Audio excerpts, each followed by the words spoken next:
Hello everyone, আপনাদের সবার জন্য নতুন আরেকটি ভিডিও নিয়ে চলে এসেছি। তো আজকের এই ভিডিওতে আমি আপনাদের সাথে শেয়ার করব থ্যাঙ্কসগিভিংয়ের কিছু সুন্দর মুহূর্ত।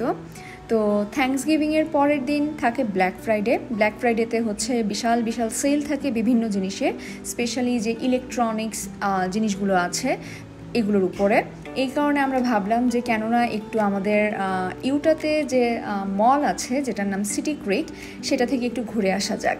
আর যাওয়ার সময় দেখলাম যে এই মলের পাশেই একটা জায়গায় ক্রিসমাসের ডেকোরেশন করেছে, যার কারণে অনেক বেশি ভিড় ছিল, প্লাস ব্ল্যাক ফ্রাইডের জন্যও ভিড় ছিল। তো আমরা ভাবলাম কেননা সেখানে যাওয়া যাক। তো আমরা রোড ক্রস করে অপোজিট দিকে যাচ্ছিলাম সেই জায়গাটা যাওয়ার জন্য। আর এখানে আমরা দেখতে পেলাম যে সামনেই সান্টা ক্লজ একজন দাঁড়িয়ে এখানে তার পারফরমেন্স দিচ্ছিলেন। তো বেশ ভালোই লাগলো, ভাইবটা অনেক বেশি আমার পছন্দ হচ্ছিল। আর যখন হচ্ছে আমরা সেই স্পটটাতে গেলাম, কারণ একদম পাশেই ছিল মলের, আমরা একদমই 2 মিনিটের মধ্যে হেঁটে চলে গিয়েছিলাম। তো যাওয়ার পর আসলে ওই স্পটটা আমার খুব একটা বেশি ভালো লাগেনি, কারণ এখানে ক্রিসমাসের ডেকোরেশন করেছে, এটা খুবই অল্প ডেকোরেশন ছিল। আমার মনে হয় যে যেহেতু আরও সময় বাকি আছে, ওরা আরও হচ্ছে গ্র্যান্ডভাবে কিছু করতে পারে। তো যাই হোক, যেহেতু এটা একটা বাড়তি পাওনা, তাই আমরা এটাই একটু এনজয় করে নিচ্ছিলাম যে এটার উদ্দেশ্য তো আমরা আসি নাই আসলে, কেননা তাইলে একটু ঘুরে ফিরে যাওয়া যাক। তো এই আর কি, আমরা আশেপাশে একটু দেখছিলাম, ছবি উঠছিলাম, ভিডিও নিচ্ছিলাম। আর এই যে কয়েকটা জায়গায় বেশ ভালোই ছিল, এই যে এখানে বিভিন্ন ধরনের একটু ডেকোরেশন করা ছিল, এই জায়গাগুলো একটু ভালোই লাগছিল, বাট খুবই মিনিমাম ডেকোরেশন ছিল, এটাই প্রবলেম।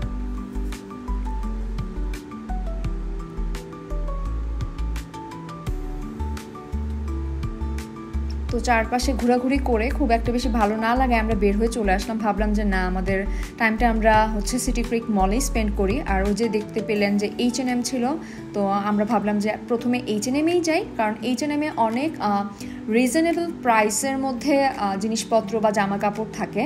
তো যাওয়ার সময় এই যে এখানে মলের ঠিক সেন্টারেই হচ্ছে অনেক সুন্দর করে এই বিভিন্ন জিনিস ডেকোরেট করা ছিল, যেটা অনেক ভালো লাগছিল। আর এই যে এলভির স্টোরের পাশ দিয়ে যাচ্ছি, তো এলভির স্টোরে ঢুকতে চেয়েছিলাম, পরে ভাবলাম যে খামাখা টাইম ওয়েস্ট করে লাভ নেই, আমরা আগে H&M-এ যাই, কারণ H&M-এ হচ্ছে আমি শুনেছি ভালো ডিল থাকে। তো আমরা খুঁজে পাচ্ছিলাম না আসলে এত বড় মল।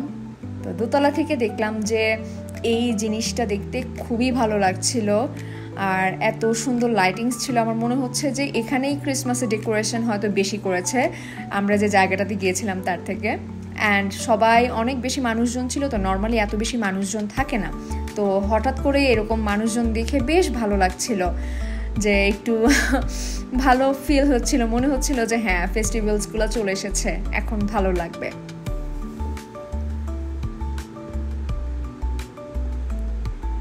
তো অনেক ঘোরাঘুরি করে আমরা শেষমেশ H&M খুঁজে পেলাম। বাট প্রথমেই ঢুকে যে জিনিসটা চোখে পড়লো সেটা হলো এই সোয়েটারে লেখা ছিল মেড ইন বাংলাদেশ। তো এটা দেখে খুব বেশি ভালো লাগছিল। আসলে নিজের দেশের জিনিস এখানে যখন প্রায় সময় দেখতে পাই, কার না ভালো লাগে বলেন। তো দেখছিলাম কেমন প্রাইস, একটু দেখে তারপরে হচ্ছে চারপাশে ঘোরাঘুরি করছিলাম। যদিও আমরা এসে একটু হতাশ হয়েছি, কারণ H&M-এ খুব একটা বেশি ভালো ডিল ছিল না।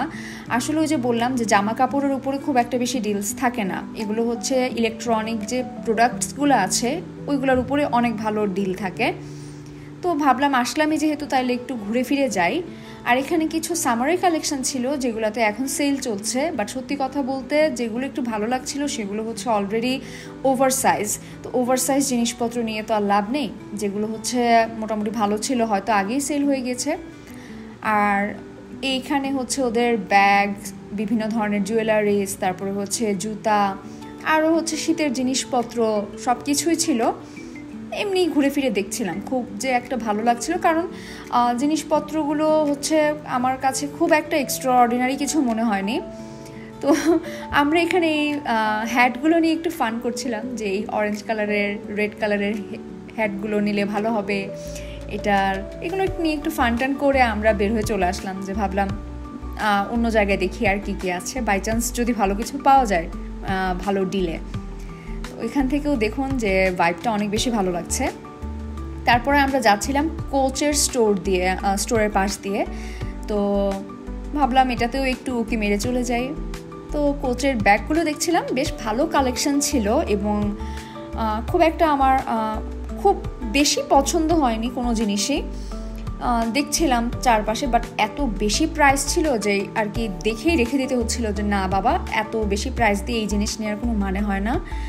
তো আমি ঘুরে ঘুরে দেখছিলাম আর আমার হাজব্যান্ড এদিক দিয়ে পেছন থেকে মজা নিচ্ছিল যে হ্যাঁ দেখো কি করবা এগুলা, যা ফান করার আর কি। বাট এই ব্যাগটা আমি খুব বেশি ভালো লেগেছিল আমার কাছে, এই ব্যাগটা মানে প্রচণ্ড ভালো লেগেছিল, এই কফি কালারটা স্পেশালি।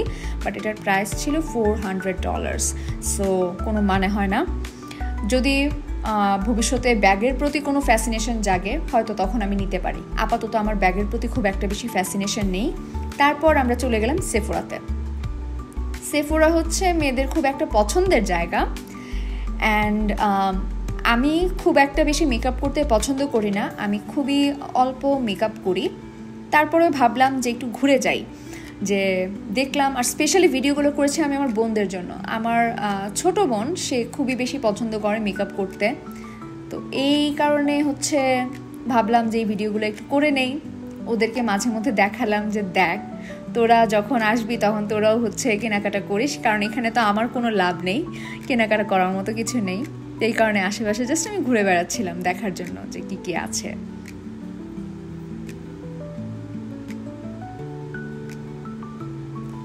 আর এখানে আমি পেয়ে গিয়েছিলাম ওলাপ্লেক্সের প্রোডাক্টসগুলা। তো আমি শুনেছি ওলাপ্লেক্সের প্রোডাক্টসগুলো খুবই ভালো হয় স্পেশালি হেয়ারের জন্য, বাট আসলে খুব বেশি এক্সপেন্সিভ আমার কাছে মনে হয়, যার কারণে আমার মনে হলো যে না, এর থেকেও রিজনেবল প্রাইসের বিভিন্ন ভালো ভালো জিনিস আছে, তার কারণে আমি স্কিপ করে চলে আসলাম। তারপর আবার আমি একটু এই জায়গাটাতে বসেছিলাম, আমার খুবই ভালো লাগছিল, ভাইবটা খুবই সুন্দর ছিল আর চারিদিক এত সুন্দর লাগছিল যে মনটা আসলেই ভালো হয়ে যাচ্ছিল বারবার। তারপরে সামনে ছিল অ্যাপল স্টোর। অ্যাপল স্টোর দেখলে ছেলেরা তো আর থেমে থাকে না, আমার হাজব্যান্ড বললো যে চলো ওখানে যাই, গিয়ে দেখি যে কেমন অবস্থা নতুন জিনিসগুলার। আর এখানে হচ্ছে আমি লাস্ট ইয়ার হচ্ছে আসছিলাম, তখন হচ্ছে আমার হাজব্যান্ড এখানে এসে আমাদের ফার্স্ট অ্যানিভার্সারিতে এসে বলছিল যে তোমার কোনটা ভালো লাগে। তখন iPhone 14 ছিল, 15 তখনও আসে নাই, তো আমি তখন হচ্ছে 14টাই নিয়েছিলাম। আর এখন 15-16গুলো দেখলাম, বেশ ভালোই লাগছিল, বাট আমার কাছে খুব একটা আহামরি ডিফারেন্স মনে হয়নি, জাস্ট হচ্ছে এই কালারগুলোই যা একটু অন্য টাইপের করেছে। বাট আমার কাছে মনে হয়েছিল যে সবই আসলে আমার হাতে যে 14 রয়েছে সেটার মতোই।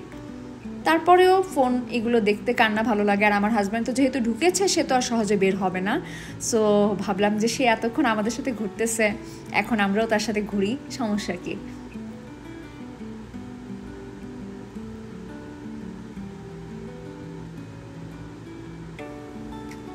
তো 16 দেখার পরে 15টা দেখলাম। 15-এর এই কালারটা আমার কাছে অনেক ভালো লেগেছে, এই কালারটা আসলেই অনেক সুন্দর, সো হাতে নিলাম, দেখলাম ভালোই লাগছিল।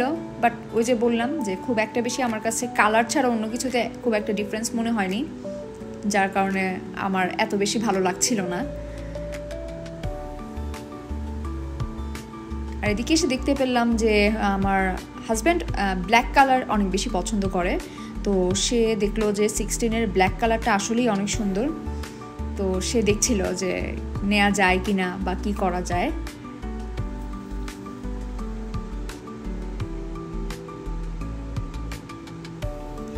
এই যে সে অনেক খুশি, সে বিভিন্ন কিছু চেক করে দেখছিল, সে একটু ছবি উঠছিল। তো যাই হোক, আসলেই ব্ল্যাক কালারটা অনেক বেশি ভালো ছিল। আমি হোয়াইটটা আপাতত দেখছিলাম, অ্যান্ড পরে অন্যদিকে গিয়ে অন্য কালারগুলো আমি চেক করছিলাম যে কী আছে। এই কালারটাও ভালো, এটাও বেশ ভালো লাগছিল। বাট এগুলো হচ্ছে আসলে মেয়েরা বেশি পছন্দ করে, ছেলেদের আমি দেখলাম যে বেশিরভাগই তাদের পছন্দ হচ্ছে ব্ল্যাক। এই যে ব্ল্যাকটা আসলেই অনেক সুন্দর, আমার নিজেরই অনেক বেশি ভালো লেগেছে।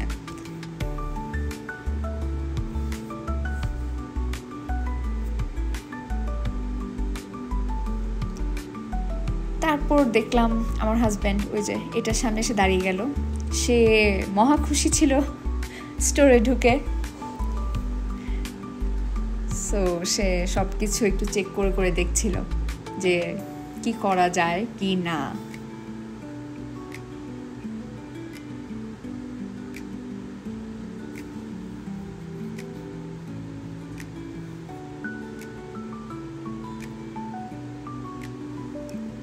আর আমি এই পাশে এসে একটু ফোন কাভারগুলো দেখছিলাম যে সুন্দর কোনো কাভার পাওয়া যায় কিনা না। তো দেখলাম যে মোটামুটির মধ্যে সব কিছুই খুব একটা বেশি ভালো লাগে নাই। এরপর আমরা বের হয়ে গেলাম যে ঠিক আছে, অনেক ঘোরাঘুরি করলাম। এবার হচ্ছে এখানে ছোটোখাটো একটা কিছু ছিল ডেকোরেশন করা, বাট এটা আমি ভালো করে তুলতে পারি নাই। আর বের হওয়ার পথে আমরা দেখলাম যে হচ্ছে একটা স্টোরের মধ্যে এত সুন্দর করে জিনিসগুলো ডেকোরেট করে রেখেছে, অনেক ভালো লাগছিল, তাই একটু ভিডিও করে নিলাম। আর এই ইয়াররিংসগুলো দেখছিলাম, এই এক একটা ইয়াররিংসের দাম হচ্ছে প্রায় $40-50। তো আমার কাছে মনে হলো যে এগুলো একটু বেশি দাম, হয়তো জানি না এখানকার মানুষরা পছন্দ করে কিনা না, বাট $40-50 দিয়ে একটা কানের দুল নেওয়ার কোনো মানে হয় না আমার কাছে, যেটা মনে হয়। তো আমরা সব কিছু দেখে টেকে পরে বের হয়ে যাচ্ছিলাম। অ্যান্ড আমরা সবচেয়ে বেশি বিপদে পড়ছিলাম, আমরা পার্কিং খুঁজে পাচ্ছিলাম না। তো অনেক ঘোরাঘুরি করে পার্কিং খুঁজে আমরা হচ্ছে ক্ষুধা লেগেছিল বলে চলে আসলাম উইং স্টপে। তো উইং স্টপে হচ্ছে অনেক বেশি ভালো লাগে আমাদের যেতে, কারণ হচ্ছে এখানের উইংসগুলো আসলেই অনেক বেশি মজার এবং এদের যে ফ্লেভারগুলো থাকে সেগুলো খুবই ভালো থাকে। তো ফার্স্টে আমরা হচ্ছে অর্ডার দিয়ে আমরা হচ্ছে আমাদের ড্রিঙ্কসগুলো নিয়ে নিচ্ছিলাম। ফার্স্টে তো হচ্ছে ড্রিঙ্কস দেখে তো আগে মনে হচ্ছিল যে ভাই আগে কিছু একটা মুখে দেই, কারণ এত আমরা হাঁটাহাঁটি করেছি, এত ঘোরাঘুরি করেছি যে এখন আর কি ক্ষুধার ঠেলায় কিছুই ভালো লাগছিল না।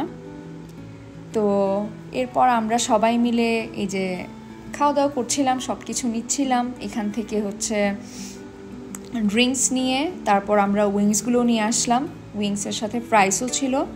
তো এই তো খাওয়া দাওয়া করে আমরা সেদিনকার মতো আমাদের দিনটা শেষ করলাম। আর আসার পথে একটু ফ্লাওয়ার্স কিনে আনলাম। তো যাই হোক, এই ছিল আমার আজকের ভিডিও। আপনাদের সাথে দেখা হবে অন্য একটা ভিডিওতে।